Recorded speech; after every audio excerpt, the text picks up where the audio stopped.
نحمده ونصلي على رسوله الكريم اما بعد فاعوذ بالله من الشيطان الرجيم بسم الله الرحمن الرحيم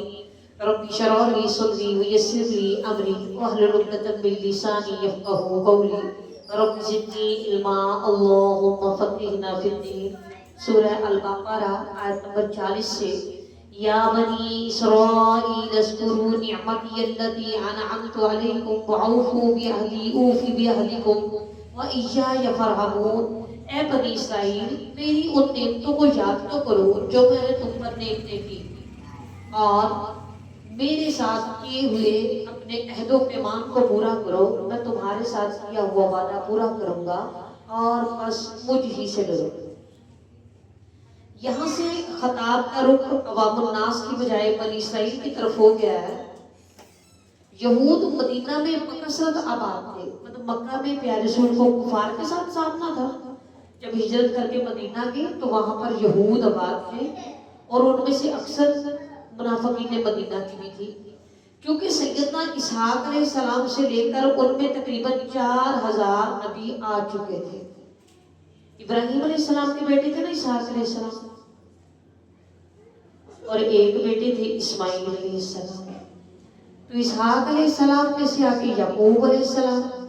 یعقوب علیہ السلام میں سے آگے یوسف علیہ السلام، دوسری طرف اسماعیل علیہ السلام، دوسرے بیٹے اسماعیل علیہ السلام۔ تو وہاں پر ایک طرح سے نبیوں کا سلسلہ کچھ وقت کے لیے روکا گیا اور پھر اینڈ پر آ کر نبی محمد صلی اللہ علیہ وسلم، یعنی یہود کا یہ کہنا تھا کہ نبی تو ہمیشہ ہماری نسل میں سے آیا ہے، اس دفعہ بھی نبوت کا حقدار ہماری نسل میں سے کوئی شخص ہے، نہ کہ بنو اسماعیل میں سے، کیونکہ تقریباً 4000 نبی آ چکے تھے بنو اسحاق میں سے۔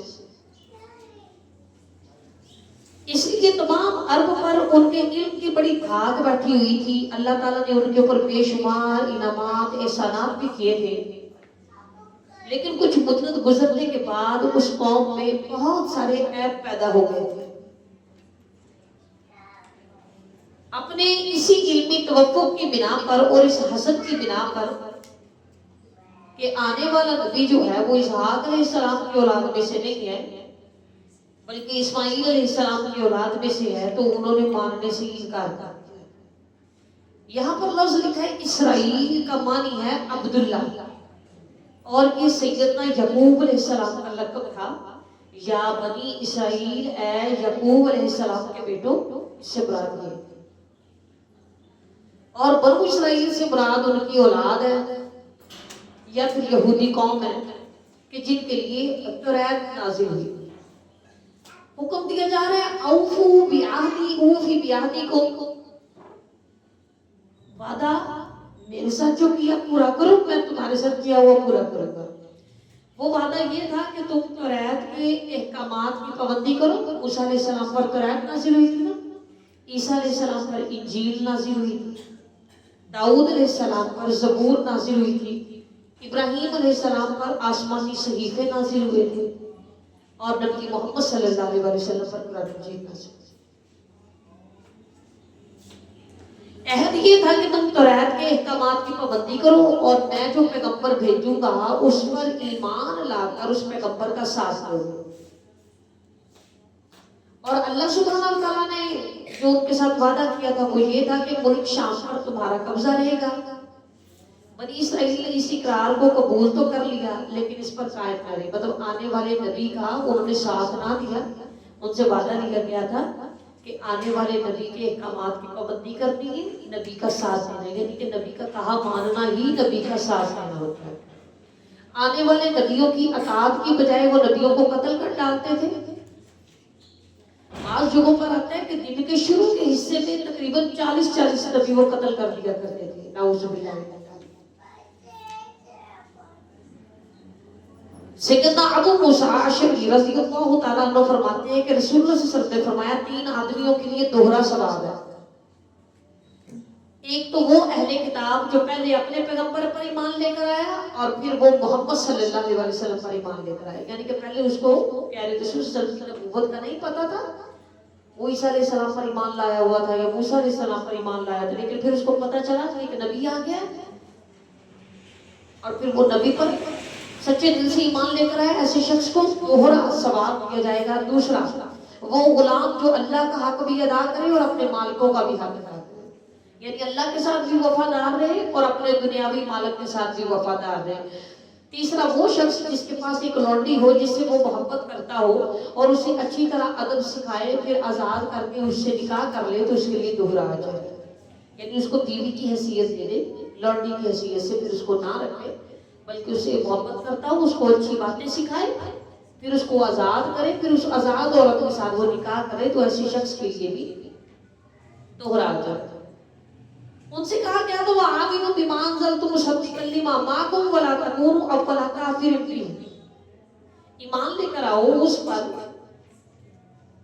جو نازل کرتا ہے، تصدیق کرنے والی ہے، تمہارے پاس پہلے سے ہی موجود ہے، اور تم کبھی بھی پہلے نافرمان، پہلا انکار کرنے والے نہ ہونا۔ یہود میں یہ طریقہ کار تھا کہ ایک کام کو یہ آج اگر حرام کہتے اللہ سبحانہ وتعالیٰ کے نازل کردہ حکم کو اگر یہ حرام کہتے اور واقعی میں وہ حرام بھی ہوتا تو شام تک کوئی بھی بندہ پیسے دے کر، رشوت دے کر ان سے حکم بدلوا لیا تھا۔ یہود میں نماز با جماعت کا اہتمام نہیں تھا اور ان کی نماز میں رکوع بھی نہیں تھا۔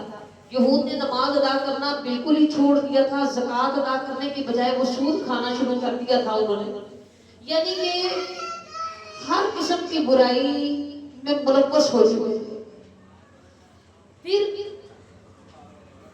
وَلَا تَشْتَرُوا بِآيَاتِي ثَمَنًا قَلِيلًا، میری آیات کو تھوڑے مول کے بدلے نہ کھا جاؤ، میری آیات کو بیچنے نہ لگ پڑو۔ آج ایک شخص برائی کر رہا ہوتا اور اس کو ایک شخص گزرتا کہہ جاتا کہ یہ تم غلط کام کر رہے ہو، یہ جائز نہیں ہے، کل وہی کہنے والا اس برائی میں ملوث ہوتا، یعنی ان کی برائی کا صرف اتنا کی کنسیپٹ تھا کہ اگر کسی کو دیکھ لیتے برائی کرتے ہوئے اور اس کو کہہ دیتے کہ یہ برا کام کر رہے ہو تو کل اس کے اندر اتنا تقویٰ نہ ہوتا کہ وہ خود بھی رک جائے، بلکہ کل کو وہ خود کر رہا ہوتا۔ اور اسی طرح نیک اور بادامال روپے پیسے لے کر وہ گڑ کر دیتے آپس میں، کہ جس سے کہہ دیتے کہ نہیں اب دین کے ساتھ ساتھ دنیا بھی تو رکھنی پڑتی ہے۔ وَلَا تَلْبِسُوا الْحَقَّ بِالْبَاطِلِ، تم نہ حق کو باطل کے ساتھ ملاؤ، نہ تم حق کو چھپاؤ حالانکہ تم جانتے ہو، یعنی کہ وہ بڑے لوگوں سے ڈر جاتے۔ ان کے ہاں یہ تھا کہ عام بندے کو کتاب اللہ پڑھنے کی اجازت نہیں تھی، عالم کے پاس کتاب ہوتی تھی، جیسے ہوتا ہے نا ہمارے وہاں قرآن مجید ہم سب پڑھتے ہیں، سارے گھروں میں موجود ہوتا ہے،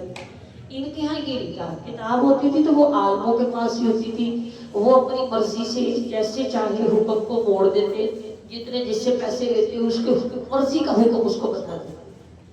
وَأَقِیمُوا الصَّلَاةَ وَآتُوا الزَّکَاةَ وَارْکَعُوا مَعَ الرَّاکِعِینَ، اور تم نمازوں کو قائم کرو اور زکاتیں ادا کرو اور رکوع کرنے والوں کے ساتھ رکوع کرو۔ أَتَأْمُرُونَ النَّاسَ بِالْبِرِّ وَتَنْسَوْنَ أَنفُسَکُم، کیا تم حکم دیتے ہو لوگوں کو بھلائی کا اور تم اپنے آپ کو بھول جاتے ہو، حالانکہ تم کتاب پڑھتے ہو، کیا پھر بھی تم عقل سے کام نہیں لیتے؟ یعنی دوسروں کو تو تم روکتے ہو ایک کام کہ یہ غلط ہے، یہ برائی ہے، اور لیکن وہ تم خود ہی بڑے دھڑلے سے کر رہے ہوتے ہو، اور وہ کام کرتے ہوئے تم اپنے آپ کو بھول جاتے ہو، حالانکہ تم اچھی طرح کتاب پڑھنے والے ہو، تم نے واضح طور پر پڑھ لیا کہ کتاب میں اس کو حرام لکھا ہوا ہے، کیا پھر بھی نہیں تم عقل سے کام لیتے؟ وَاسْتَعِینُوا بِالصَّبْرِ وَالصَّلَاةِ، اور تم مدد مانگو صبر اور نماز کے ساتھ، اور بے شک یہ بہت بڑی بات ہے، لیکن خشوع کرنے والوں پر، عاجزی کرنے والوں پر، انکساری کرنے والوں پر بڑی نہیں، بہت بھاری ہے، لیکن جو عاجزی کرنے والے ہیں وہ اس کو کر گزرتے ہیں، ان کو بھاری نہیں لگتی۔ غم میں نماز پڑھنا، پریشانی میں نماز پڑھنا ان کو نہیں لگتی۔